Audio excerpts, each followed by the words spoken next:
Chapter 15 of Find Your Way Home is Listen to a New Idea. Becca writes, we want our lives to be changed by this journey, so we need to be open to being changed. Back at Christ Church Cathedral in St. Louis, we would have what was called on-the-table forums. These were congregational gatherings whose structure was modeled after what happens in the Eucharist. You see, in the Eucharist, we literally lay our lives on the table with Christ, each of us and all of us. And we don't just lay a part of ourselves. We lay our whole selves, warts and all.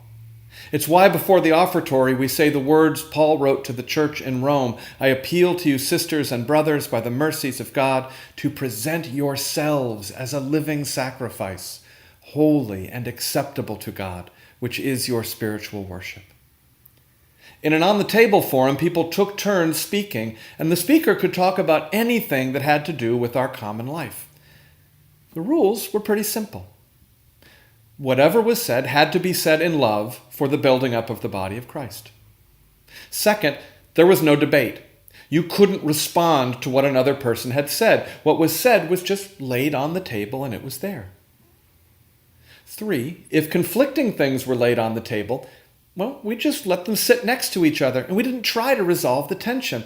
We trusted that God would do what God does in the Eucharist, which is to take all of it, bless it, and turn it into some kind of a new life to be given to us for the life of the world. Finally, and this was the most important one, if you weren't talking, your job was to listen deeply to whomever was talking, not to be sitting there thinking about what you were going to say. That final piece was the most powerful part of the on-the-table experience. It was listening to a new idea. It was straining to hear God's still small voice, not just in our own heart, but on the lips of one another. Becca's wisdom in this chapter is so simple that it is almost child's play. If you want your life to be changed, you actually have to be open to being changed. We have to open our ears and close our mouths. We have to listen deeply to one another and be open to being changed by one another. We need to listen to a new idea.